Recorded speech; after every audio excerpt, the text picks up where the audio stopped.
People's Platform. Good evening and welcome to the People's Platform.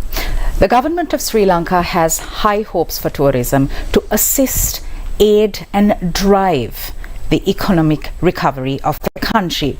However, does the budget adequately reflect this? Let's find out by speaking to our guest tonight, Nishad Wijetunga, President of the Sri Lanka Association of Inbound Tour Operators. Good evening and welcome, Nishad. Good evening, and thank you very much for inviting me. Absolutely. Nishad, your organization represents the entities that are tasked essentially with bringing in tourists to the country. Speak to us about what the process is like when we look at using tourism as the lowest hanging fruit to aid us in the economic recovery of Sri Lanka. Have you all been properly consulted prior to the budget? Are you satisfied with the budget proposals? And what does the way forward look like? Okay, thank you. Just to give you a very brief basically, the Sri Lanka Association of Inbound Tour Operators, we represent the destination management companies that are based in Sri Lanka, or inbound tour operators in other words. What we do is our function is basically we spend our money for marketing the destination and working with overseas tour operators to bring tourists into the country. So around 65% of the tourists that are brought in who come into Sri Lanka are accounted for by our membership. Right. So that's what we do, and we in turn we supply the bookings and we also use the services of the tour guides, of the transportation companies and all that, because we put everything together and give a one-off solution to the tourists when they come here. So yeah, in terms of that, the role we play, we are involved in booking hotels, we are involved in transportation, and we are also involved in booking guides and giving them the guides qualify and they are there to do the guiding, but end of the day without actually a DMC bringing tourists into the country, they don't really get any work, because it's the tour companies that do the tour packages, and it's only if there is a package that they get selected. So that is one side of it. And the transportation also is similar, where tourists who come, other than, if the individuals who may just book and come into Sri Lanka and take a Uber or a Pick Me or something, that's a different thing altogether. But about 65% come through our destination management companies, which means they are making use of the formal sector in tourism in this country, because our companies are all registered with the Sri Lanka Tourism Development Authority, and we pay our VAT, our tourism development levy and all other taxes, and all our funds, our remittances come through the proper banking channels into Sri Lanka. So basically, we contribute directly in bringing in foreign exchange to our banking sector, or to Sri Lanka, to the treasury into Sri Lanka basically. Sure. And which means we are essentially an export industry, definitely an export industry, and it's an industry where the dollars or the foreign exchange we bring in, there is a cascading effect, because this money, we don't spend anything on value adding or anything, so there is nothing really directly going out. The entirety of that fund is retained in Sri Lanka, and it keeps going down the chain from us to the hotels, to the guides, to the transporters, and all the other small sure. players. With respect to the budget. Yeah. So basically, with respect to the budget, what we were expecting, or what we were asked for our thoughts before. We have given certain concerns. One main thing is the transportation side of it. We have not had our transportation fleet, unfortunately, is now more than probably between 10 and 15 years old, and we have not been able to bring vehicles in the last so many years, and so therefore proposals were given, and strictly for to be used for the tourism industry, and also we have given the framework as to how it can be controlled and made sure that any vehicles that are brought in can only be used for the industry and not for people to just use it for their private purpose. The other problem that we have is that how the industry works is there are a lot of freelance people who operate, who are tourism drivers and drivers who own their own vehicles. Now with the COVID and with the economic crisis, these people unfortunately either they have sold their vehicles due to economic reasons and moved out of the industry, or their vehicles have been taken away by finance companies and things like that, and as a result there is a severe dearth in good vehicles to be used for the industry. Now when we talk about tourism, we are talking also, if you take everybody wants high-end tourism, they want high spending clients to come into the country. Now you can't bring a high-end, high-spending tourist into the country by just having a comfortable or a luxurious hotel room.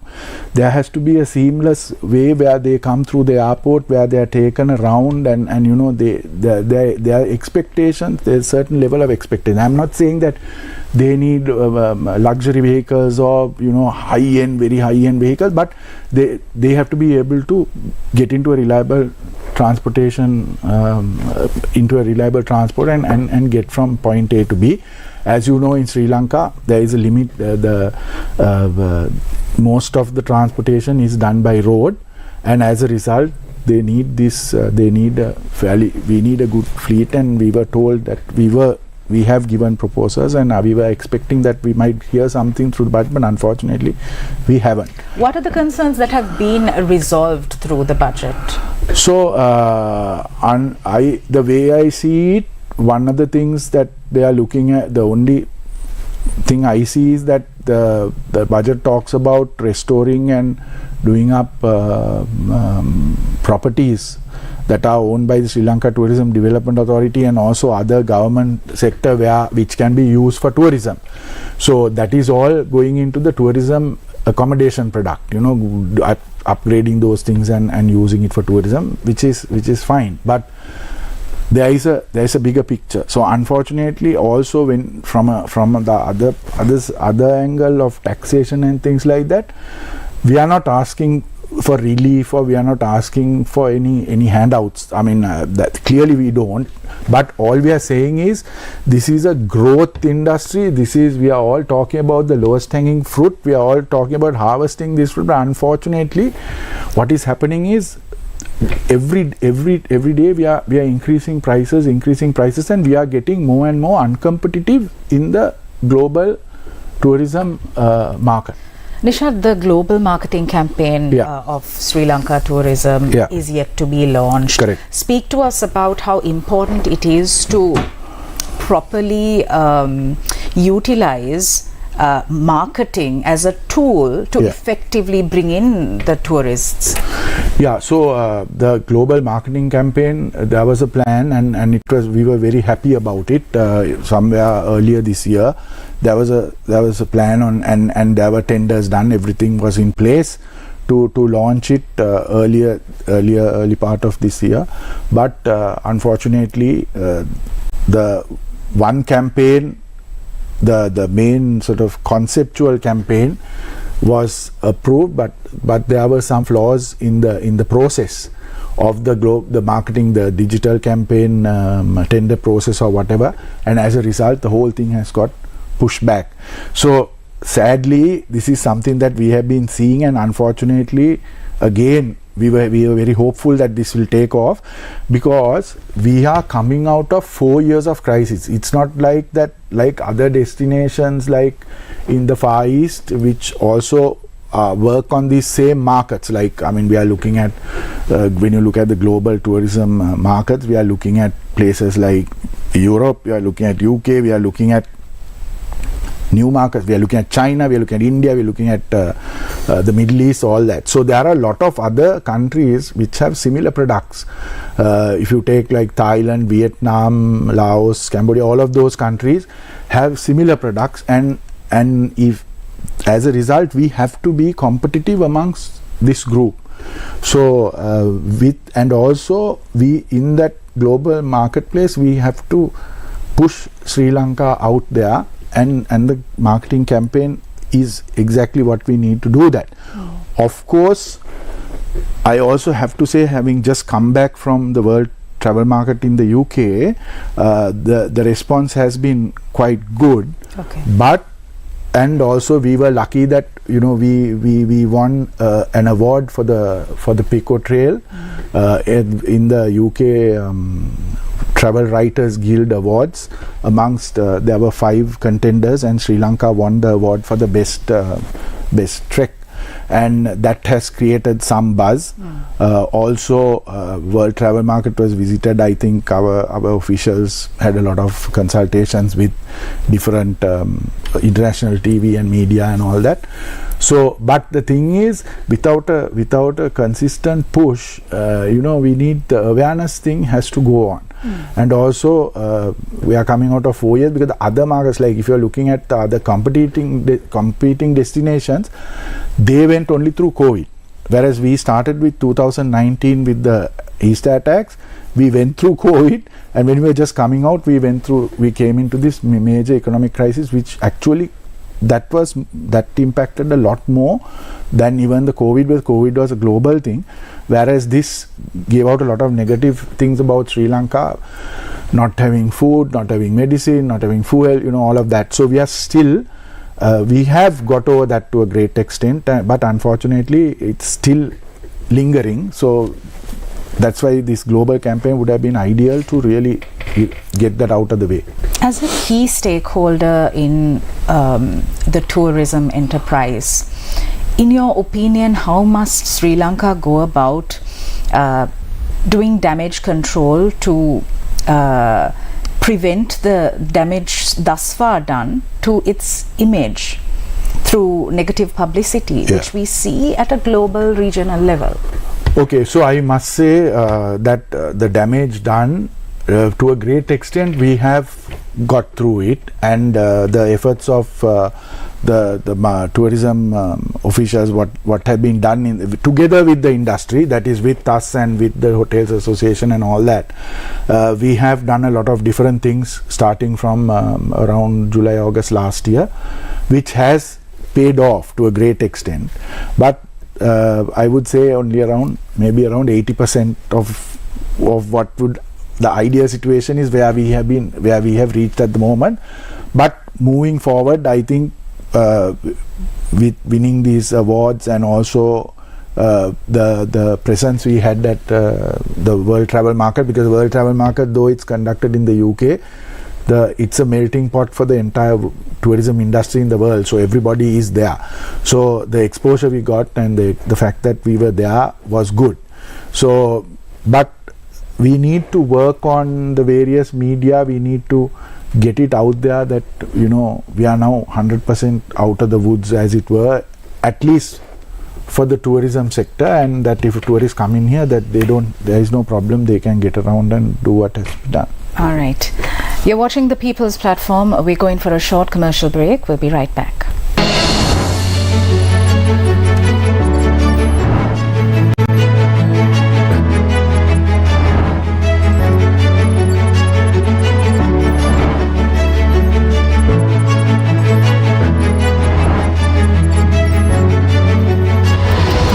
The People's Platform. And as messy as a democracy can get, the values that a democracy can bring to its country people, to its citizens, it's so important. Ceylon cinnamon is the best cinnamon in the world, and we have also produced our own data to prove that. We believe that timely elections are important to any democracy. Atrocities, violence, corruption. So there is a culture of politics that in Sri Lanka that we are faced with.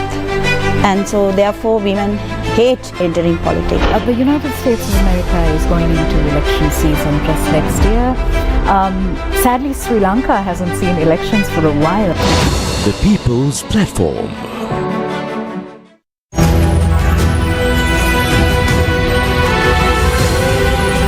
TV1. TV for life. Multiple factions call for the civic rights of those who violated the fundamental rights of the people by ruining the economy to be revoked. Sri Lanka shares China debt deal info with creditors. No cope sessions until further notice, says the Speaker. Tekawatha Bridge across the Kirama-Ara waterway collapses.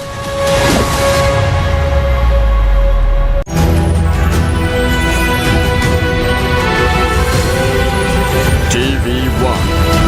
TV for life.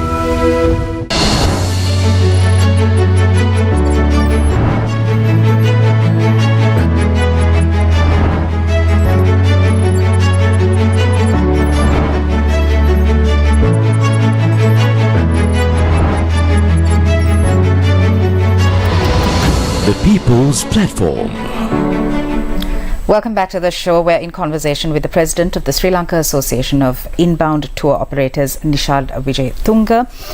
Nishad, getting back to the budget proposals, 2024, VAT, the value-added tax, has been a cause for concern.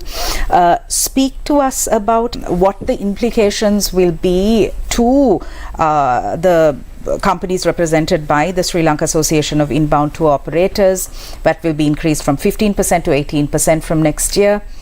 Yeah. So actually, as far as the DMC or the inbound tour operators are concerned, we are currently exempt from VAT. Right, that doesn't mean to say we are not paying VAT, because indirectly we are paying the hotels, including VAT. But hotels also, there is a certain depending on the currently how they pay VAT is. I'm not a hotelier, but this is what I understand. Their VAT is based on the amount of local consumption. So if their local consumption of local produce is higher and their imports are less, then obviously then they will also be kind of exempt from the thresholds will be such that they will not have to pay VAT. But that said, they are still within the VAT. They are within the VAT network. But we have been exempt because we are 100% foreign exchange. Our revenues are 100% in foreign exchange. We bring this money in, like I said earlier. It comes into the system. So that privilege or that exemption is going to be removed also, because that is also something that has been mentioned in the budget, from what I gather. So that, which means we'll have to start paying VAT. Of course, there is a way where we can recover whatever the hotels are paying, but again, if you take the value addition that destination management companies do to for these tour packages, that means we are now going to be liable to pay VAT on that, and that amount is also going to go up by another 3% starting January, with this going up to 18%. Now the other side of other problem with the 18, I know the government needs revenue and all that, but other side of it going up by 3% is because it goes down to the consumer. We become the consumer with regard to our suppliers and all that. So as a result, the chances are that all this will add up to the costs of our tour packages going up in price, which means we become uncompetitive in the global sense of our things, where with other where the markets that we go to in order to get the tourists in, because our competing destinations have much better rates and their packages are way much less. And also with regard to taxation, of course I don't want to get into detail, but that all depends on but again that's also again quite high. But the VAT is definitely a concern. Right. Speak to us about what more needs to be done? What are the loopholes? Why are we not capitalizing on using tourism to bring in more revenue? So, like we spoke about earlier, the global campaign has to happen. We have been talking about this, and actually I'm just keep repeating the same thing so many times because it has to happen. And it's not that we don't have the funds. The funds are available because the funds have been collected by the industry. It's not something we are going to the treasury or to the government and saying, please give us money to do promotions. No, that fund is there. That fund has been collected from the industry by way of tourism development levy over the last so many years. So all we are saying is to use that money to do the promotion, because the whole purpose of that money is for that. So unfortunately it is getting delayed, but of course we need to I'm hoping that at least in the next few months, that we have been told by January or whatever, the things will be back on track, but seeing is believing. And I think that is very crucial. And also we have been talking to the Tourism Promotion Bureau also and asking them to support us in terms of doing promotions with the foreign tour operators, because if you look at if the DMCs are bringing in 60 to 65% of tourists, that means at least 80% of that is coming through a foreign tour operator, because we work on B2B basis, right? Yes, we do some B2C also, but that component is very small. So with the B2B, that is a captive market. If we have some kind of way of working with the foreign tour operators, giving and work, we have done this in the past where we have given certain incentives for the foreign tour operators, where they have to give proposals and where we commit that certain numbers and revenues. If those are achieved, then yes, then there is support given for the marketing campaigns carried out by those guys in their respective markets. Now the thing is, when you go for a global campaign, you are just going all out into the world, whereas here this is very targeted, and these people are people who are in the industry, who actually have the clientele, who actually send business into or send tourists into Sri Lanka.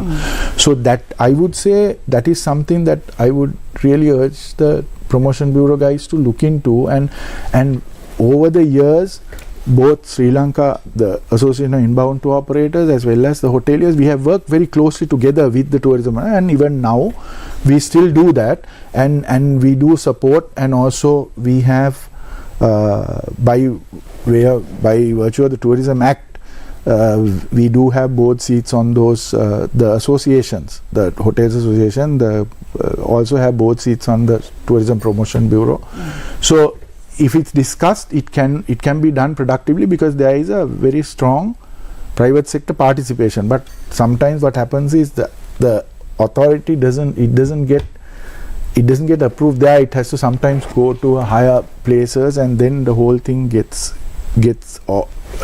goes off track. That's the problem. So we want, the best way forward is to work closely with the industry, that is with the tour operators, who are the people who actually bring the tourists in, and we know our markets, because we spend about 11.5 billion of private funding in rupee terms in doing marketing. We have spent that amount of money in 2018, which was the last good year in tourism. So I can confidently say that we have contributed in terms of promoting this destination, promoting Sri Lanka, and bringing tourists in. So and we know how it works. So I would urge, it will be, and we do work together. So even going forward, it is best that we work together and we move forward together, and which we hope will happen, which is happening, but would even prefer for it to, even these like the foreign tour operator things to be the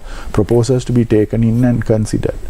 In terms of multi-stakeholder consultation, decision making, do you have an adequate seat at the table?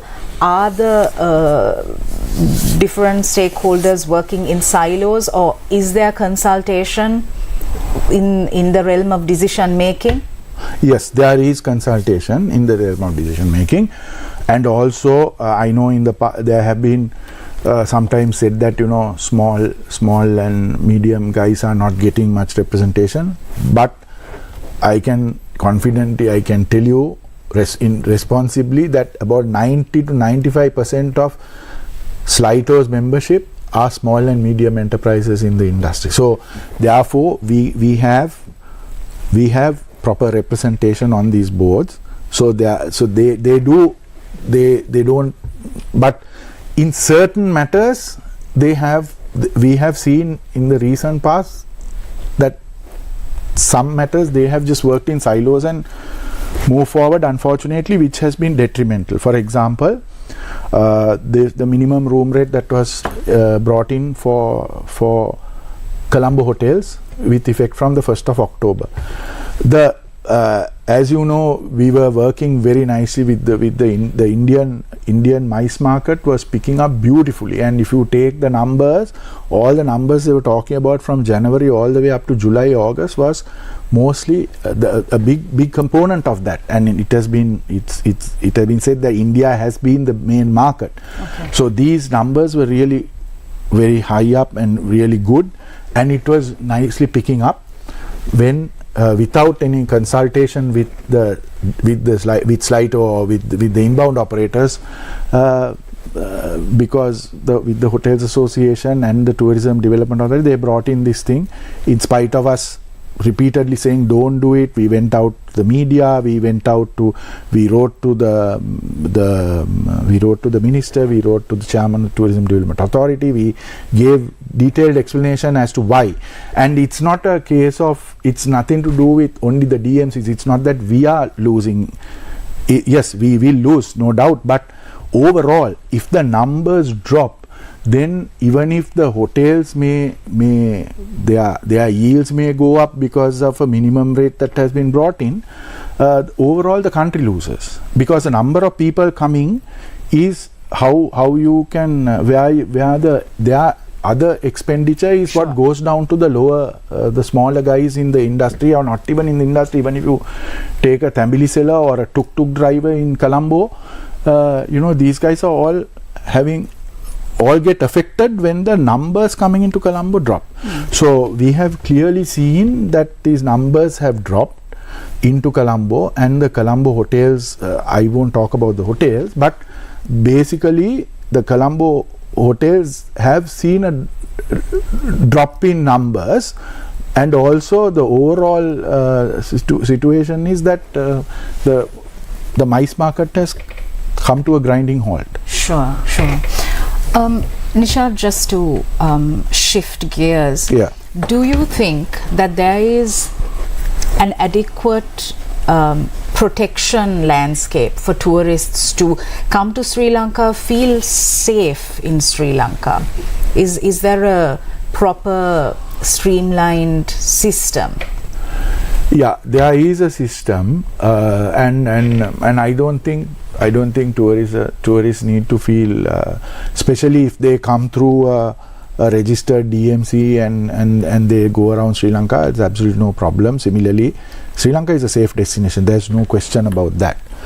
But of course, there are other things that the authorities need to look into and can look into. That is, there are certain areas, especially down south, where we have foreigners who have come in and who have been talking about who have come in on the pretext of being tourists and are carrying out businesses. Yeah. We have addressed this. We have written to the Tourism Development Authority chairman. We have brought it up and given the awareness, and of course I think we have been assured that it will be looked into.